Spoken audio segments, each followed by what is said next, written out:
Sucia y retorcida.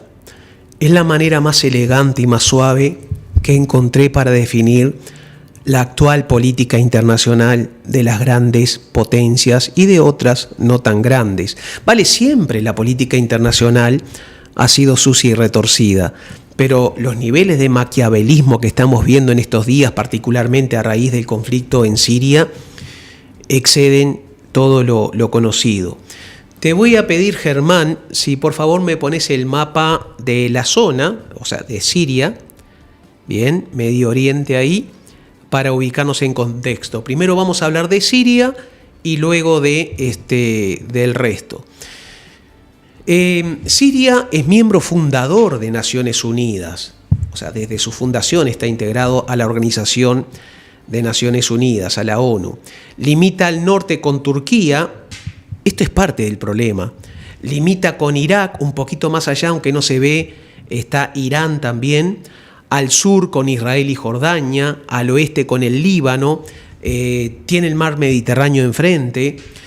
Desde sus costas, de hecho, se puede ver la isla de Chipre un poquito lejana.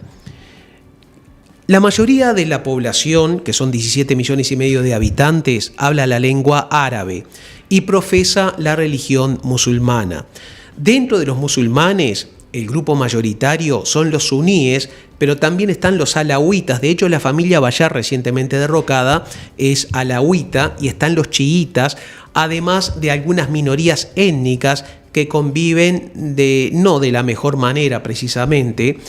Hay asirios, armenios, kurdos, turcos, palestinos, refugiados palestinos que huyen del genocidio que está realizando el criminal de guerra Benjamín Netanyahu allí en su país, en Palestina.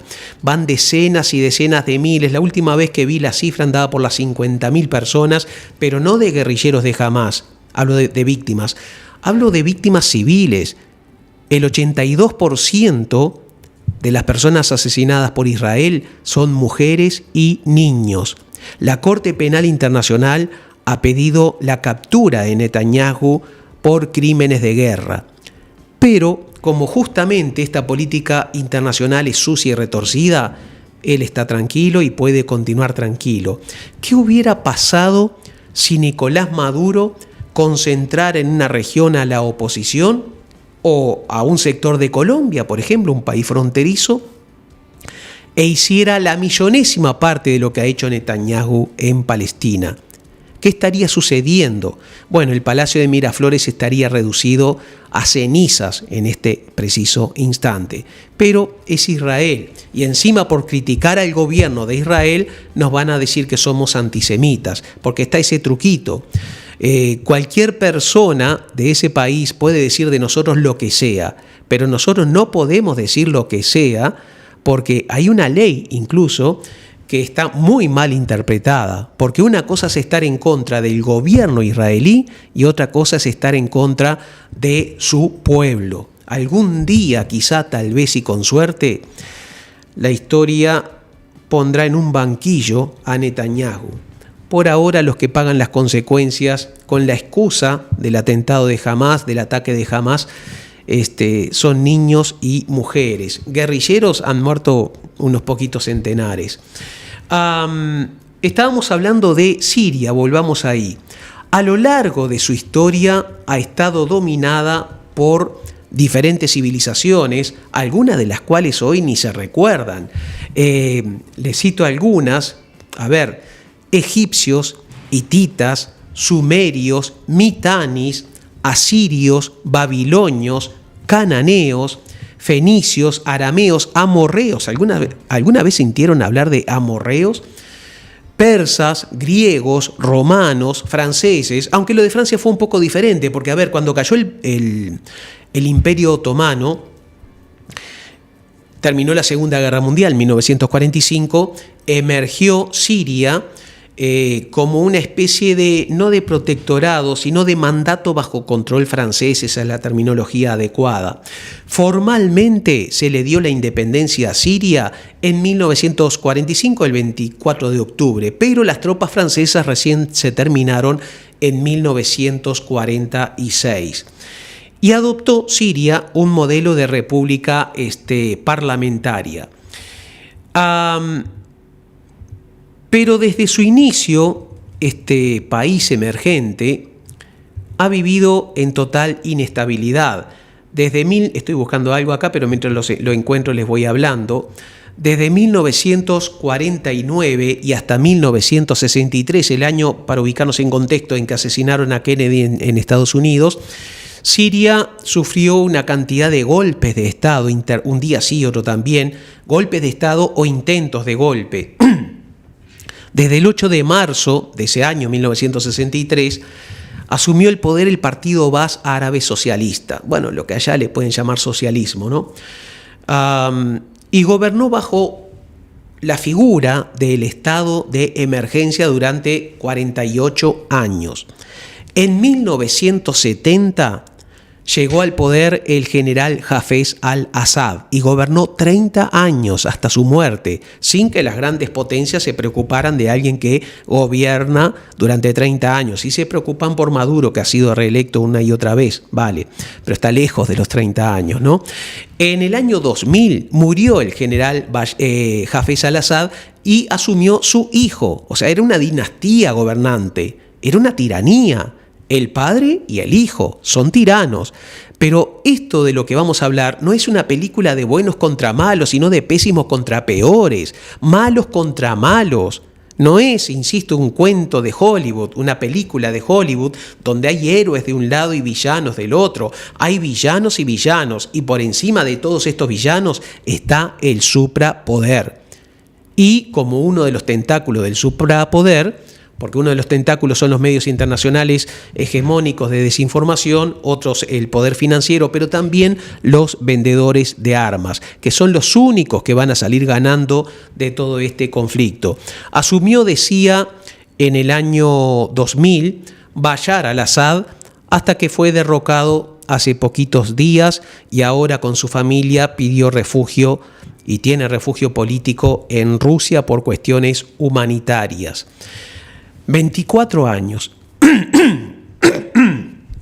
Perdón. O sea, el padre gobernó 30 y él 24 años. 54 años de gobierno de la familia Bashar. La arremetida de los insurgentes fue fulminante. Comenzó en el noroeste de Siria hasta llegar a Damasco y provocar la caída del régimen baazista tras la toma de la capital justamente, ¿no? Ahora, esa caída del régimen baazista provocó un vacío de poder y ¿quién ha quedado al frente en forma transitoria? El ex primer ministro, no tendría que tomar café antes de hablar, pero siempre soy cafeinómano, siempre recaigo en eso y por eso estoy así con la garganta. El que está a cargo de llevar adelante la transición es Mohamed Ghazi al-Jalali, que por disposición de las fuerzas revolucionarias, le tendrá que pasar el poder a un gobierno transitorio liderado hasta marzo del año que viene por Mohamed al-Bashir. Todo el mundo aquí se llama Mohamed o Mohammad. El problema es que la insurgencia llega al poder y esa insurgencia fue iniciada por rebeldes yihadistas islámicos. Su líder, Abu Muhammad al-Julani, o Yulani, dice que ha dejado atrás los vínculos con el grupo terrorista Al-Qaeda. Vamos a creerle, vamos a suponer que es cierto que este muchacho bastante joven es sincero en sus expresiones. El problema es que Siria, en cada región, tiene un grupo revolucionario diferente y todos musulmanes, a cuál más radical. O sea que aunque él tome el poder en marzo y tienda a moderarse y a gobernar, como ha dicho, sin dictadores ni ideologías, vamos a ver si los grupos que lo respaldan se lo permite. O sea, lo que él dice es lo deseable, pero ¿será posible? Hay un mosaico de actores internos y externos que intervienen en este conflicto y eso refleja un gran desafío para cualquier intento de reconstrucción y pacificación del país. O sea, el futuro de Siria es lo más incierto que tenemos en la región. De lo que estamos seguros es que va a ser muy difícil que se imponga allí una democracia. ¿Se acuerdan cuando fue derrocado Hosni Mubarak en Egipto y hablaban románticamente de la primavera árabe, porque había golpes en otros países también del Medio Oriente? ¿Y quiénes llegaron al poder? Los hermanos musulmanes. Por favor, ¿de qué primavera? Hosni Mubarak era un tirano y los que lo sucedieron también. No hay democracias en esa zona. Israel se podría decir que tiene una democracia de las puertas para adentro, pero de las puertas para afuera es otra historia, ¿no? Ahora, si estas guerras se terminaran, porque las potencias internacionales están convocando al diálogo de las diferentes partes, ¿no? Cuando hablo de las potencias internacionales que meten la mano en Siria, estoy hablando de Estados Unidos, de Israel, de Rusia, Irán, Irak, Turquía. Se derrumba la economía de muchas de estas potencias y se terminan las guerras. A ver, la cuarta pata de la economía norteamericana es la venta de armas. Si yo fabrico lentes, ¿qué preciso? Que la gente tenga ojos. Si yo fabrico o produzco zapatos, ¿qué necesito? Que la gente tenga pies, que quiera caminar. Si yo produzco armas, ¿qué necesito? Que la gente quiera matarse. El plan es siempre el mismo. Son 5 pasos. Primero, generar un conflicto. Segundo, tratar de que ese conflicto perdure lo más posible. Tercero, o segundo en realidad, armar a ambas partes. Recuerden ustedes en la década de los 80, si no me equivoco, el escándalo Irán-Contras. Resulta que Estados Unidos era garante para la paz entre el conflicto Irán e Irak, pero le vendía armas a Irán e Irak. ¿Ya? Y también recordarán cuando fue derrocado Saddam Hussein, si no me equivoco en el año 2003, o 2002, que lo ahorcaron como un perro, ¿no? Era un dictador, bien. Lo entregaron a sus enemigos, los países aliados occidentales, y lo ahorcaron. La excusa era que allí tenía armas químicas, armas biológicas. Bueno, nunca se encontraron en realidad. Lo que sí había era petróleo en Irak. Y el hecho es que, bueno, Irak continuó, o sea, no se convirtió para nada en una democracia, pero lo cierto es que los que ganaron y mucho fueron no solo los vendedores de armas, también Dick Cheney. A ver, se destruyó Irak. La reconstrucción se estima que costó unos 100.000 millones de dólares. El Pentágono adjudicó contratos multimillonarios a la empresa de Dick Cheney, quien era el vicepresidente de los Estados Unidos. Así que el juego es, mira presidente, tú destruye y yo reconstruyo. ¿Entienden lo maquiavélico y podrido que es todo esto? Entonces hablaba de 5 pasos. Voy a cambiar un poquito un orden que di. Primero, generar un conflicto. Segundo, armar a ambas partes. Tercero, hacer que dure lo más posible. Cuarto, la reconstrucción. Y quinto, volver al punto número 1. En la segunda parte vamos a continuar profundizando en todo este conflicto. Me quedó por decirles que lo de Dick Cheney fue por intermedio de su empresa, o sea, él era directivo de Halliburton. Las regiones preferidas para llevar adelante este plan maquiavélico de generar conflictos, armar ambas partes, hacer que perdure, etcétera, etcétera, el negocio de la reconstrucción y luego volver a iniciar otro conflicto, se suele, los lugares ideales son aquellos que tienen o recursos naturales, caso del petróleo, caso de Venezuela, o que tienen un punto estratégico desde el punto de vista geopolítico. Caso de Haití. Uno se pregunta, a ver, Haití forma parte de una isla. De hecho, solo la tercera parte de una isla porque del otro lado está República Dominicana. Toda la isla no llega a ser ni la mitad del territorio uruguayo. Entonces, ¿por qué tantas potencias, sobre todo Estados Unidos, han metido la mano en Haití con la intención de pacificar al país? porque el que domine Haití domina todo el Caribe.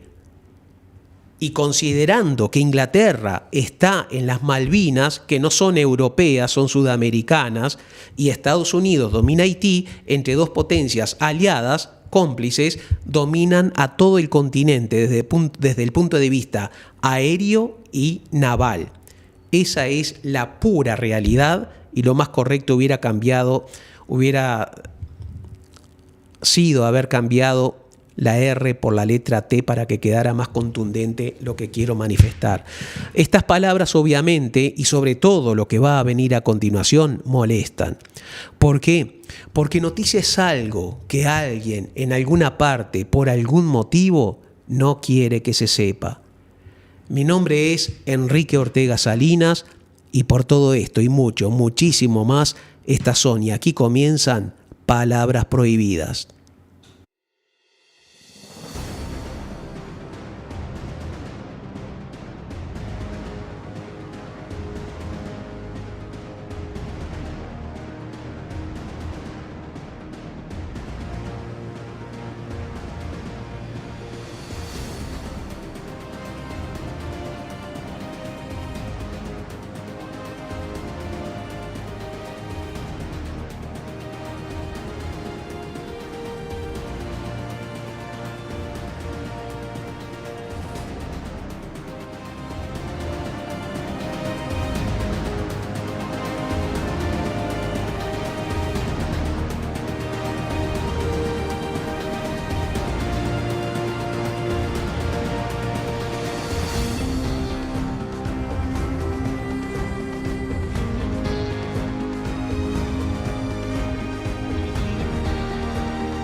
Y un ejemplo de maquiavelismo lo ha dado, por ejemplo, Francia.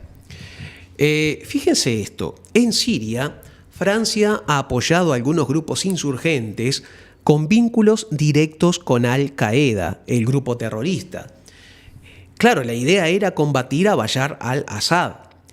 Fíjense cómo se mueven las piezas en el tablero de ajedrez, porque en algunos lugares, como en Libia, se asocia Francia con Al-Qaeda, no oficialmente, obvio, y en otros lugares, como ocurrió en Libia, ahí la combaten, pero hasta por ahí no más. En algunos lugares del África también la apoyan. ¿Se acuerdan cuando cayó Muammar el Gaddafi? Que era, sin dudas, otro tirano.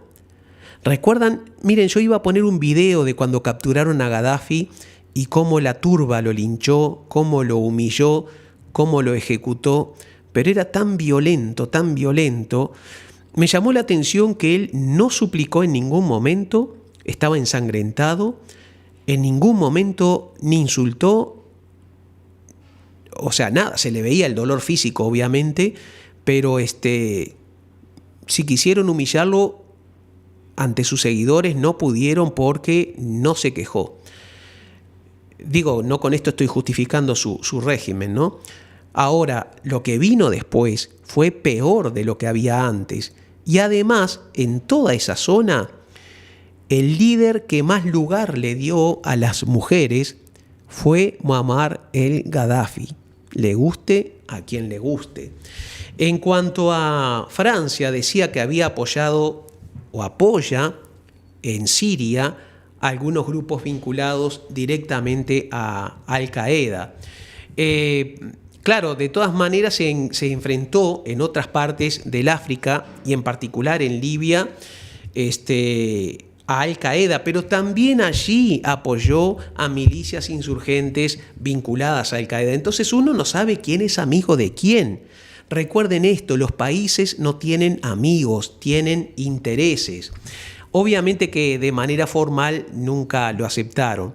Bueno, uno de los vecinos que tiene Siria es Erdogan. Poneme por favor la foto de los líderes. Es el presidente de Turquía, bien, nació Erdogan, es el tercero allí, bien. Primero tenemos a Bashar, que ahora se encuentra en Rusia, que gobernó, como les dije, 24 años, su padre gobernó 30.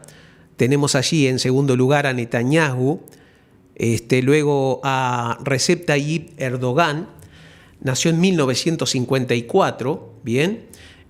También de raíz musulmana radical, aunque luego se fue moderando y ha logrado un milagro económico en Turquía. Era alcalde, después se presentó para primer ministro, ha ganado cuánta elección se le ha puesto por el camino, pero tiene intereses en Siria y ha sido un actor preponderante en este conflicto. Ahora uno no se sabe si apoyó o no este golpe de Estado. Dicen que se vieron sorprendidos, un poco como aquí cuando Lacalle decía estoy tan sorprendido como ustedes. Se graduó en una escuela para imanes, él estudió Economía y Comercio en la Universidad de Marmara, y luego también en 1976 empezó a militar políticamente y a partir de ahí ganó absolutamente todo en cuanto se presentó. Pero lo que le quiero comentar, porque no vayan a pensar ustedes que es un señor totalmente democrático, no, una palomita de la paz. Allí en el Medio Oriente los tibios están fritos, ¿bien? No sé, me salió un juego de palabras sin quererlo. En el Medio Oriente el líder tibio está frito. Lo que puede funcionar en América Latina, allá no funciona. Se lo comen en dos pancitos, ¿no? En el círculo íntimo a Erdogan lo llaman, no sé cómo se pronuncia, Beyefendi, que significa el gran señor. Para sus admiradores lo llaman el gran jefe, ¿bien? Pero todos están asombrados con la manera en que elevó a su país. Ahora tenemos a Israel, tenemos el conflicto Palestina, muy cerquita, Israel aprovechó este golpe de Estado, la caída del régimen basista, para intentar ahora apoderarse totalmente de los Altos del Golán. Los Altos del Golán estaban como divididos entre Siria e Israel desde la guerra, creo que desde 1967. Pero ahora Netanyahu ya dijo, bueno, ese acuerdo se terminó, cayó, así que ahora apoderarse de todos los Altos del Golán y continúa con su política expansionista. El expansionismo israelí no solo pasa por multiplicar los asentamientos en Palestina, quiere expandirse, tiene un territorio muy pequeño, una economía muy grande, ¿bien? Y uno de los aparatos bélicos más poderosos de toda la historia de la humanidad. Esto es sumamente retorcido. Tenemos el caso de Ucrania, la guerra de Rusia contra Ucrania, y ya comenzamos mal si la definimos así. Un amigo hace poco me comentaba de que estaba a favor de Ucrania porque el que comenzó el conflicto fue Rusia. No, por favor, analicen la historia. Eso es como creer que el conflicto de Israel con Palestina se originó con el ataque de Hamás a Israel. De ninguna manera. Esto tiene décadas y décadas y décadas de historia. Pero además no es Rusia contra Ucrania. Es la OTAN contra Rusia en territorio ucraniano. ¿A quién carajo se le ocurrió decir que había finalizado la Guerra Fría? Así se dominó el período Guerra Fría en que las grandes potencias, lo que era la Unión Soviética y Estados Unidos y los aliados, Inglaterra, Francia, etcétera, se peleaban no directamente sino indirectamente. En Afganistán, por ejemplo, ¿bien? Y en otros países del Medio Oriente. La Guerra Fría continúan apoyando a uno a una facción, el otro a otra facción, en un tercer país, pero no son tarados, no se enfrentan en forma directa. Porque el negocio está en vender de uno y otro lado armas a unos y otros grupos, a los que están enfrentados. Así funciona. Hace poco un amigo me dijo, me voy a vivir para España. Digo, qué bien, es un país lindísimo. ¿A qué parte vas? A las Islas Canarias. Me voy a Europa, me dijo. Bueno, no sé, las Islas Canarias no quedan en Europa. Fíjate bien en el mapa. Es una colonia. Está en las costas del África. Igual que las Malvinas, si tú te vas a las Malvinas, no te vas a Europa, te vas a Sudamérica. Bien, es otra colonia. América tiene varios países que dependen de coronas europeas. caso de Canadá, pero hay muchos paisitos ahí en el Caribe que todavía continúan bajo los dictámenes de las coronas. Y es insólito ver cómo países, un país como España, por ejemplo, países europeos monárquicos vienen a Latinoamérica a exigir democracia y dar lecciones de democracia a países de nuestra región. Reyes, monarquía en pleno siglo XXI. Por favor, es una tomada de pelo. Así anda el mundo, o así está el mundo, decía o dice Jorge Traverso. Es muy retorcido todo esto. Lo único que podemos nosotros hacer es, averiguar todo lo que podamos, aprender todo lo que podamos, pero siempre teniendo en cuenta que las grandes cadenas internacionales de prensa son factores fundamentales. La primera víctima en una guerra, la frase no es mía, ya está muy gastada, es la verdad. Conocí una vez a un colombiano, un personaje muy peculiar, era como para hacer un libro, una película sobre su vida. De hecho, les cuento que en una ocasión le secuestraron a un hijo, los paramilitares uribistas, le obligaron a entregar una propiedad frente a un escribano, o sea, los paramilitares lo hacían todo con escribano, porque luego se lo pasaban a otra persona y a otra hasta que ya era imposible seguir el rumbo para tratar de recuperar ese bien, en este caso una propiedad, y pensando que tenía más dinero, le amenazaron con un arma a su hijo, y él realmente no tenía más, y frente a sus ojos lo ejecutaron.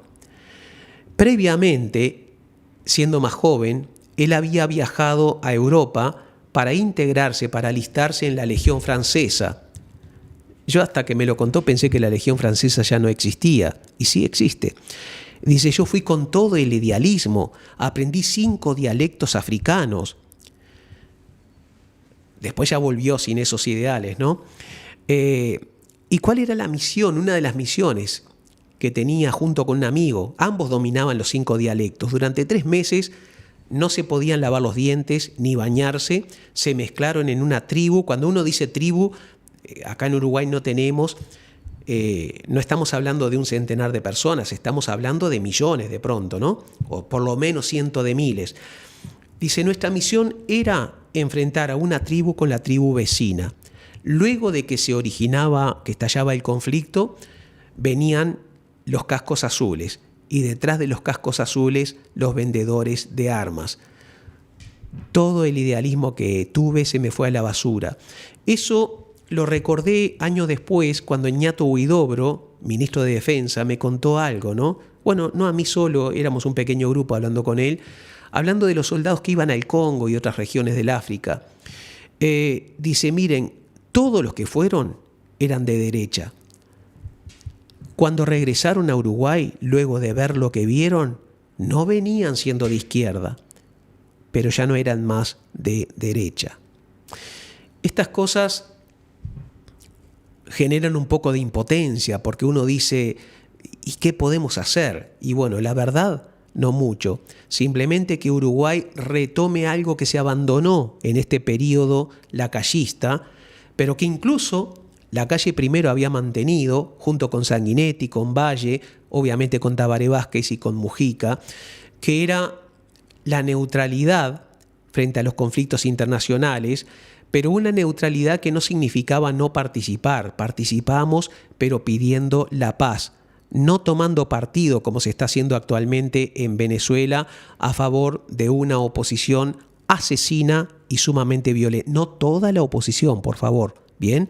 Pero muchos de sus líderes son violentos y han promovido hechos de sangre. Claro, el que simplemente se limita a escuchar a los medios hegemónicos de desinformación tendrá una opinión diferente, ¿no? Si leen el diario El País, están liquidados. Olvídenlo, viven en una burbuja. La historia, esta historia que estamos viviendo, es mucho más retorcida de lo que parece. En fin, ojalá se instale un régimen democrático en Siria, pero creo que es demasiado lirismo. Germán, ¿qué viene? ¿Tenemos el ranking de tweets? Pasame por favor el video. Vamos a cambiar de tema, vamos a lo local ahora. Presten atención al video que publicó en Twitter el militante nacionalista, que no es cualquier militante. Hablar de los Lombardo en el Partido Nacional es como hablar de los Valle en el Partido Colorado, por decir algo, ¿no? Poneme, por favor, ese video. Adelante. Y déjame el audio. Mirá esto. Ni un lugar en Tres Cruces. Mirá lo que es esto. Mirá, segunda vuelta que ya doy. Ni un lugar. Qué impresionante. Ni un lugar. Qué impresionante.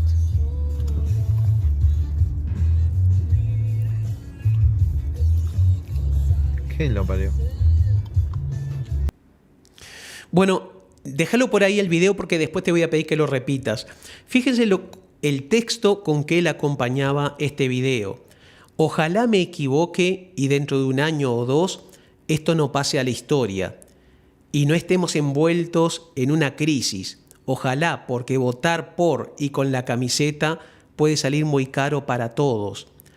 Él hablaba del shopping de Tres Cruces, diciendo que sí, por un lado era malo no encontrar estacionamiento, pero por otro lado, él comentó que esto reflejaba que la economía del Uruguay anda espectacular, que todo el mundo está comprando autos. Y otra persona también comentaba de que tenemos una venta fabulosa de autos 0 kilómetros. Ahora, el shopping de Tres Cruces siempre estuvo lleno, pero tiene 650 plazas, ¿bien? Veamos cómo... Vamos a pasar de nuevo el video y ahora déjame el audio a mí. Quiero que se fijen, cuando aparezca el video, en el flanco derecho, ¿bien? En un pequeño detalle, él se queja de que no hay estacionamiento. Por ahora no, ahí él va andando. La verdad que da vueltas en un círculo muy estrecho porque el estacionamiento, si se fijan, es mucho más amplio. Fíjense a la derecha, creo que es después de esa curva, vamos a ver, van a ver un cartel luminoso que indica los lugares disponibles. Él dice que no hay ninguno. Ahí sigue, ¿verdad? Allá. ¿Lo ven? Acércate un poquitito más. Ahí, 51 lugares disponibles. Pero el señor no lo encuentra, no encuentra ninguno. ¿Por qué? Porque no quiere encontrarlos. Porque la idea del video es decir que todo está aquí fabuloso. Ahora le tengo una mala noticia, porque el récord de ventas de autos 0 kilómetro no fue ahora en 2004, ni siquiera en 2024, tampoco en 2023, fue en el año 2013. ¡Ay, qué pena! Ahí gobernaban los marxistas, leninistas, tupamaros, asesinos y comunistas. Ya los estalinistas gobernaban. Era el Frente Amplio. Es más, en el año pasado hubo un crecimiento formidable de la venta de autos, 9.9, casi... o sea, 9.9 interanual, casi un 10% de incremento de las ventas de autos 0 kilómetros. Y aún así quedaron a una distancia de 570 vehículos para poder alcanzar el récord de ese año 2013. Pero a ver, ¿cómo vamos a medir la economía del país por la cantidad de vehículos 0 kilómetros que se venden cuando es una minoría que puede llegar? Bueno, este es el perfil de él, ahí dice militante nacionalista. Era para que simplemente supieran quién era que publicaba el video, ¿no? Ahora, la economía de un país no se puede medir por los lujos de una minoría, sino por el hambre de una mayoría, o por lo menos de una parte mucho más importante que los que pueden tener auto. Hay un porcentaje muy importante de hogares, 13.7% de la población, que sufre inseguridad alimentaria. Tenemos récord histórico de gente viviendo en la calle. En vez de fijarte en los vehículos de un estacionamiento, de un shopping, considerando que somos un país de 3,5 millones de habitantes, Marcelo, por favor, comenzá a contar la cantidad de familias que están en la calle comiendo de los contenedores de basura. No da para más este video. Tenés otro por ahí, ¿verdad? Bien, poneme el video de un jerarca del gobierno argentino. Vean lo que votó este gobierno, presten mucha atención a lo que dice, porque si uno lo toma a la ligera hasta les puede dar la razón. Cuando tú quieras, ¿eh? Contarles que el gobierno nacional va a impulsar una serie de modificaciones en el régimen migratorio. El objetivo de las medidas es avanzar, por supuesto, como en todas las medidas que tomamos, hacia un país ordenado y en este caso que cuide sus fronteras y proteja a los ciudadanos argentinos. Este es el objetivo de esta reforma que vamos a impulsar. En primer lugar, se va a disponer que las universidades nacionales puedan cobrar aranceles a los estudiantes extranjeros no residentes. Esto va a representar una fuente de financiamiento para las casas de estudio y para que, solamente como ejemplo, hoy uno de cada 3 estudiantes de medicina es precisamente extranjero. En segundo lugar, vamos a disponer en este cambio en el régimen migratorio el fin de la gratuidad de la atención médica para extranjeros, tal como la conocemos hasta ahora.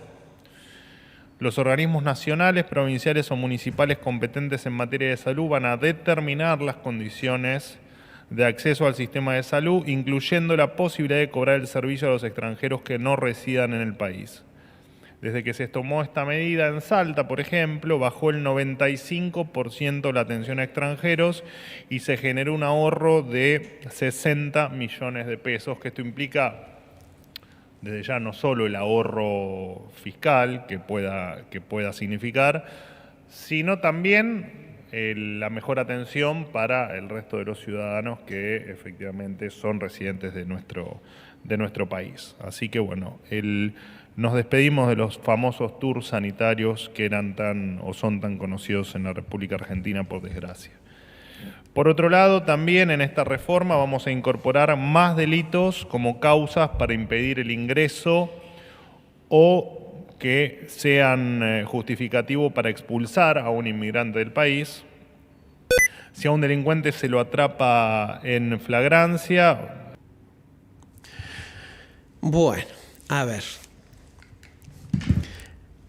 Esto se llama xenofobia.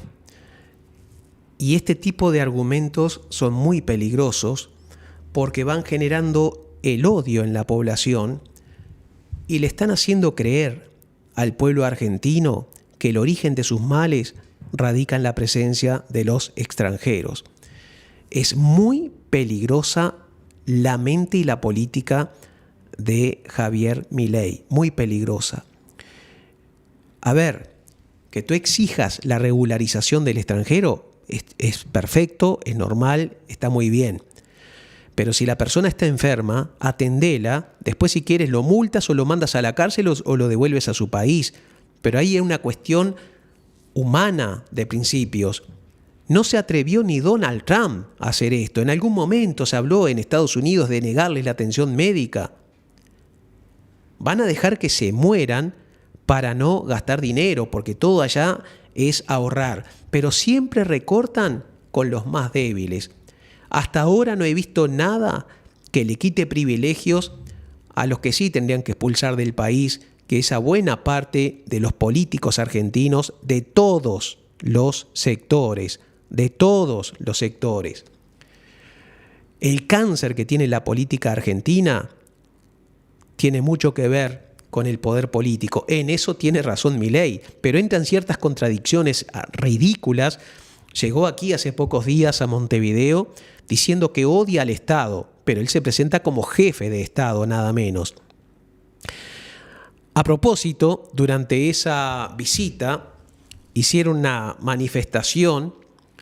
Unos pocos pibes, decían que eran 30, yo conté muchísimos menos, una docena por ahí, liderados por un pichoncito de facho que se ha hecho bastante conocido en las redes sociales, creo que tiene un programa inclusive, es como Graciela Bianchi o Sebastián da Silva versión adolescente. No sé, tendrá unos 20 años, aparenta, cuando uno lo escucha hablar parece de 14. Si en ese momento que estaban manifestando a favor del Javi y con carteles en inglés, porque es la onda, ¿verdad? ser libertario está de moda, si en ese momento aparecía la mamá de alguno de ellos diciendo, nenes, está pronto el bascolet, desaparecen de inmediato, como dijo un tuitero con mucha genialidad.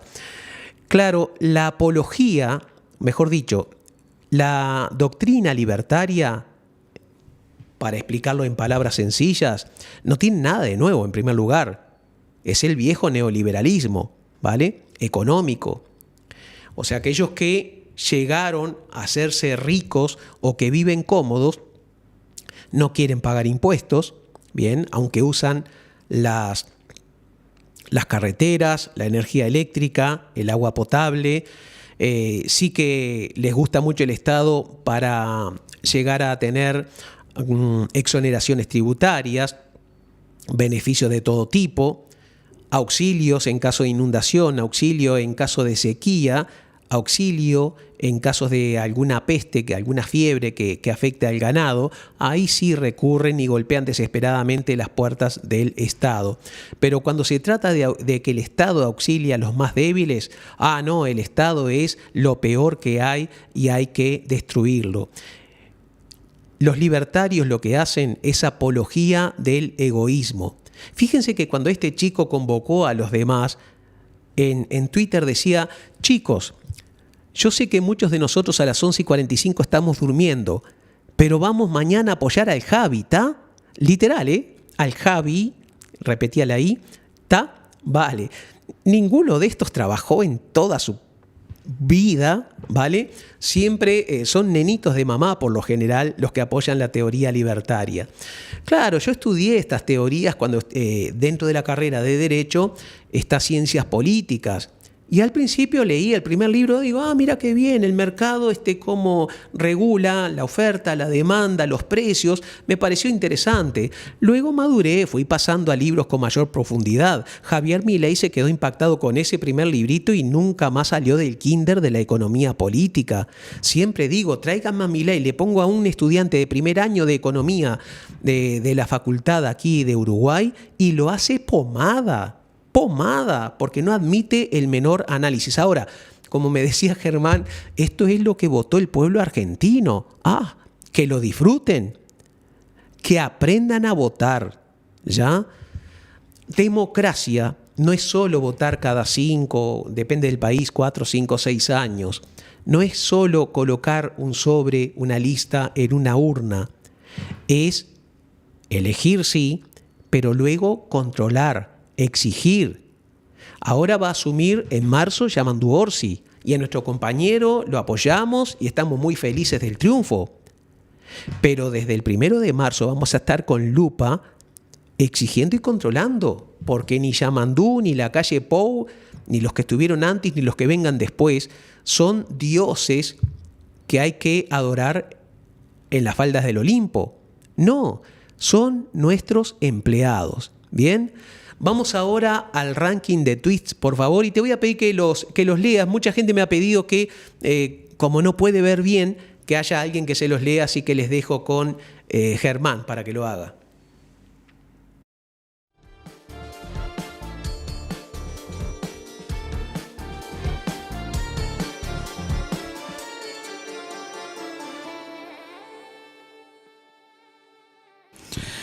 Bueno, Enrique, muchas gracias por el cambio. Vamos a leer ahora el primer tuit, que es de una autoridad en educación en el Uruguay, que es Héctor Florit, que nos dice: el ausentismo crónico en primaria pasó del 46% en 2019 a un 66% en 2024 y el 78% en contextos pobres.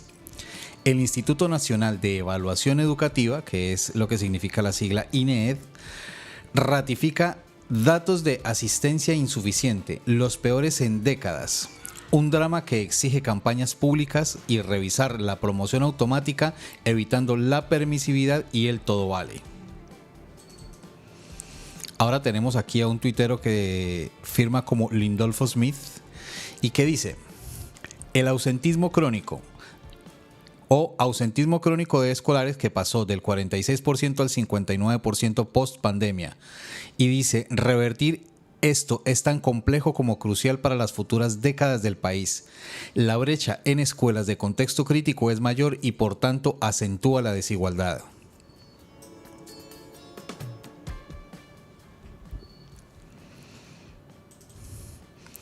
Sobre esto mismo tema, quien firma como el gordo de al lado dice: la de primaria quiere endosarle a la Intendencia de Montevideo el aumento del ausentismo escolar diciendo que, atención, si llueve y las calles no están asfaltadas, entonces a los niños se les dificulta ir a la escuela. Esto como una respuesta a un tuit acá de mi amigo Enrique que dice: de hacernos cargo, entrecomillado, como se prometió en la campaña del 2019, ni hablamos, no, hablando de nuestros amigos de la coalición gobernante.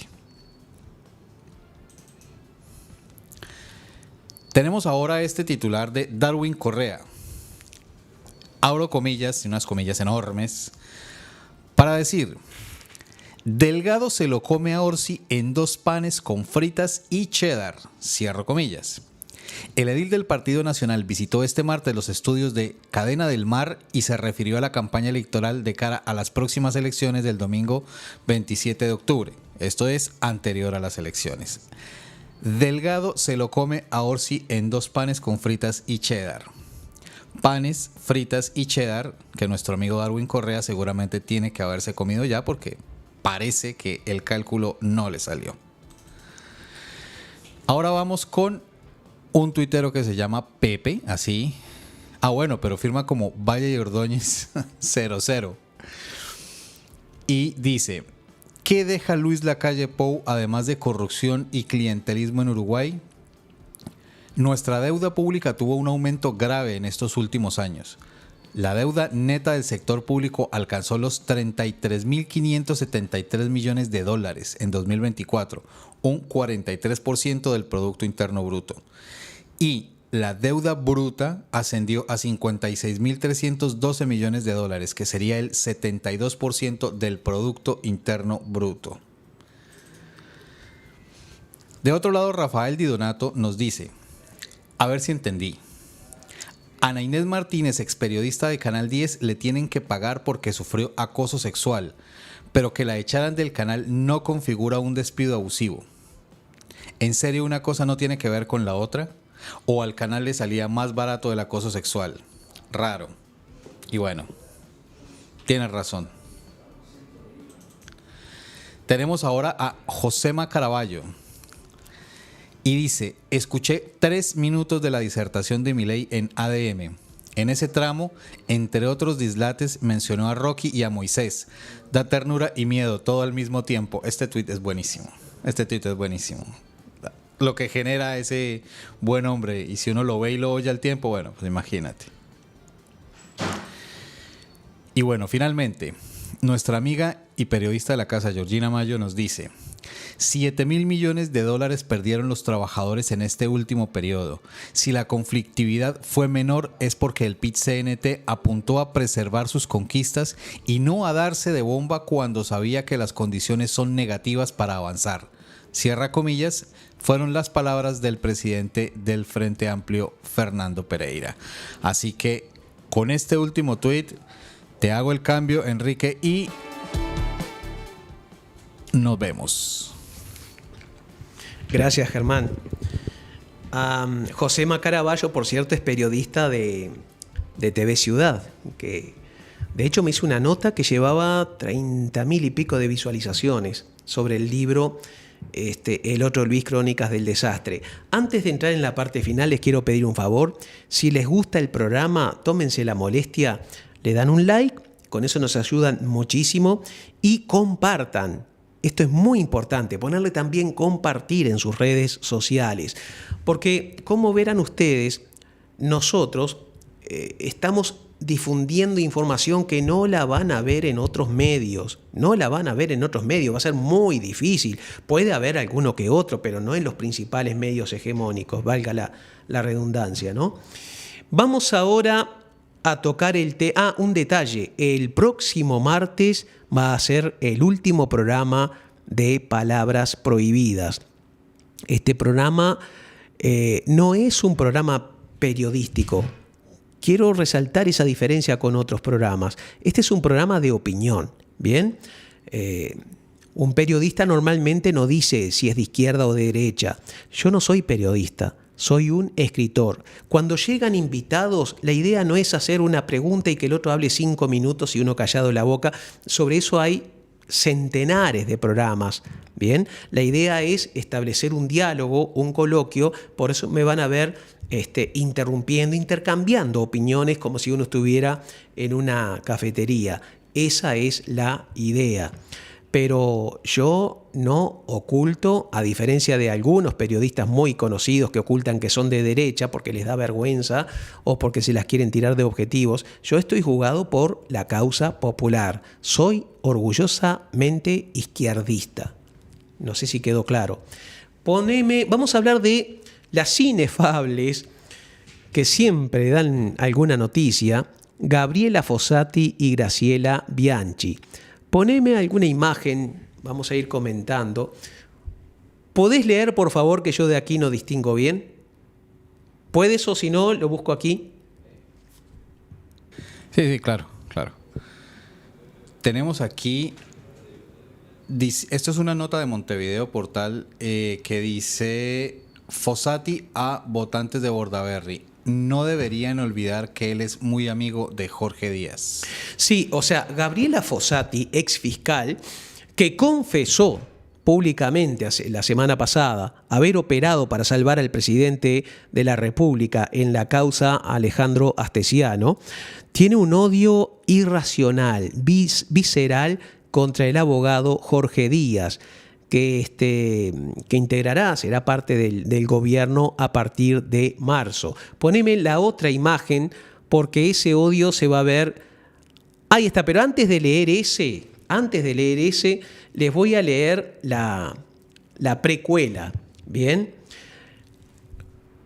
A ver, Jorge Díaz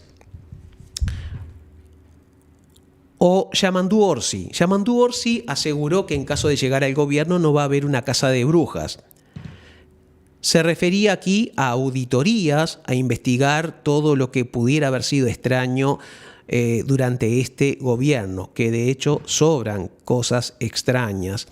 Hay que investigar la negociación con Cardama, hay que investigar a la Fundación Aganar y las contrataciones con intendencias blancas. Hay mucha cosita que no ha quedado clara. Bien, Jorge Díaz aclaró pocos días después que él no se refería a que no va a abrir ninguna investigación. En los lugares donde haya pruebas de elementos de convicción suficientes, se establecerá el sumario respectivo, la investigación administrativa que corresponda, la auditoría que considere conveniente. Lo que no va a haber, decía Jorge Díaz, es una casa de brujas, a salir a tratar de encontrar algo con lupa para destruir al adversario. Dicho esto, Gabriela Fossati publicó lo siguiente: si aparezco en una cuneta, ya saben a dónde apuntar. Y se refería a Jorge Díaz. Lo trató de potencial asesino. Esto es gravísimo. Dijo que Jorge Díaz podía mandar asesinarla. Me hizo acordar cómo era aquella argentina, ay, se me chispoteó el nombre ahora, que fue candidata, pero imposible que se me olvide, tengo un lapsus. Bueno, le dijo a un ministro, en aquel momento gobernaba creo que Cristina Kirchner, y ella dijo: le quiero pedir al ministro fulano que por favor no me mande matar, decía, ¿vale? A ver, y ahí léeme lo que dijo Fossati. No, este es un tuit de Gustavo Pintos. A ver. Que dice: Gabriela Fossati no investigó al presidente y cuando renunció a su puesto, increíblemente se fue a militar al Partido Nacional. La justicia va a tener que actuar contra esta señora que no cumplió con su deber y fue una vergüenza para el Uruguay. No debe quedar impune. Sí, lo puse aparte del ranking de tweets porque me pareció muy contundente lo que dice Gastón. Pone el otro, lo que le sigue. Ahí. Esto es tremendo. Actualizo. Si aparezco en la Playa Mansa, no es suicidio. Bueno, o sea que luego de las críticas por haber dicho si aparezco en una cuneta ya saben a dónde apuntar, redobló la apuesta y dice que si aparece suicidada ella no fue. O sea, vuelve a acusar a Jorge Díaz. Yo me pregunto, ¿no le voy a decir a Jorge Díaz lo que tiene que hacer? Graciela Bianchi puede decir lo que se le antoje porque tiene impunidad parlamentaria, pero Gabriela Fossati no la tiene, no tiene fueros, ni los va a tener. ¿Por qué no denunciamos? ¿Por qué el Frente Amplio siempre opta por quedarse quieto en la mayoría de estos casos? En el periodo pasado solo Florencia Astori y Óscar Andrade demandaron a gente que les calumniaban. A Florencia la ponían como dueña o socia de un museo, que no lo era una empleada que había negociado algo con el museo, negoció con el MEC. En el caso de Óscar se metieron con su hija, menor de edad. En fin, fue impresionante. Los dos ganaron el juicio. Ahora, ¿vamos a continuar dejando que nos apedreen el rancho? ¿Vamos a continuar permitiendo cualquier locura de esta gente? Porque esas mentecitas no están con todos los patitos en filas. A ver, creo que la que sigue es de Bianchi. Bueno, miren ustedes, léeme por favor el titular ahí. Recordemos que este episodio se da cuando, después de un concierto cancelado, sale una gran cantidad de motociclistas y en la estación de servicio que queda justo aquí en la esquina, como entre 18 de julio y Bransen, esquina con donde termina Rivera, cargaron nafta por las malas, digámoslo así. Ah, ¿no sabía que había sido ahí tan cerca? Sí, es acá, fue acá. Ajá. En esta esquina. Fue en esta esquina. Y desde uno de los apartamentos de arriba toman las imágenes. Y Gabriela Bianchi... Gabriel. Graciela Bianchi. Es que son Bianchi. Primas hermanas ideológicas. Sí. Oye, sí, mira, algo debe tener esa conjugación. Ella dice, esto es muy sospechoso. Algo organizado a pocos días de la segunda vuelta. Guarden esto. Hablando de la situación, sí, ahí en el pie de foto hay un pequeño texto que dice robos y desmanes en la noche del centro y Cordón, personas en motocicleta. Es una descripción, pero lo que dice ella es, esto es muy sospechoso, algo organizado a pocos días de la segunda vuelta. Guarden esto. Esta mujer siempre es adicta a las teorías del complot. Ahora, cuando hace pocos días fue asaltada en la puerta, creo que de su casa, la agredieron físicamente, se llevaron el objeto más importante de la República Oriental del Uruguay, el celular de Graciela Bianchi, las cosas que habrá allí, ¿no? Bueno, lo que dijo, después que estos dos muchachos, creo que en la moto, ahora voy a ver bien, estoy leyendo Caras y Caretas, dijo lo siguiente: este es el modus operandi de los regímenes fascistas y comunistas. Apenas me... Perdón. Me tiró una maldición. Apenas me enteré del asalto, iba a escribir en Twitter cuántos minutos faltan para que Graciela Bianchi diga que esto es un complot de las malvadas fuerzas marxistas-leninistas que operan en nuestra república, ¿no? Y bueno, no le erré por muchos minutos, dijo, este es el modus operandi de los regímenes fascistas y comunistas. Bianchi consideró que estas cosas se provocan cuando vos desatás odio contenido y cuando sos partidario de regímenes totalitarios. A ver, ahora acusa al Frente Amplio, porque vamos a decirlo con todas las letras, esto tiene nombre y apellido, ¿vale? En el caso anterior, Fossati se refería a Jorge Díaz. En este caso, Graciela Bianchi acusa al Frente Amplio de haber organizado un complot, de haber contratado a dos delincuentes para que fueran, para que la asaltaran y para que le robaran su celular. Esta mujer delirante es la misma que hace unos años atrás se jactaba por teléfono en un programa argentino de ser una persona muy prestigiosa, dijo así literal, soy una persona muy prestigiosa en mi país, una humildad que me emocionó hasta las lágrimas, ¿no? Yo le aporté 500.000 de votos a mi partido. Yo. Ella. 500.000 de votos. Wow, se hubiera presentado ella a la elección en lugar de Luis Lacalle Pou. Pero además dijo que desde Estados Unidos, no sé si Langley, Virginia, o ¿cómo se llama? Ayúdame, aparte, la Casa Blanca, le pasaban información sobre el caso Nisman, sobre cómo Irán había complotado y tal para asesinar a Nisman. Bueno, esta mujer, en lugar de estar ocupando una banca en el Senado, tendría que estar internada, ¿bien? Porque si no está enferma, ojalá esté enferma, prefiero eso antes que decir lo que realmente podemos decir de ella como persona en el caso de que esté sana. Es la gran interrogante que tenemos en este país. ¿Está enferma? ¿Tiene cortocircuitos cerebrales, un problema químico cerebral que en ese caso no da para burlarse ni para atacarla siquiera? ¿O sencillamente tiene el alma en completo y absoluto estado de descomposición? Como sea, aunque algunas figuras se van para la casa en este próximo periodo legislativo, hay otras que van a quedar. Lo bueno es que nunca nos va a faltar tema para el programa. Esto ha sido todo por hoy. Nos vemos el martes que viene en el último programa de Palabras Prohibidas. Gracias por estar ahí.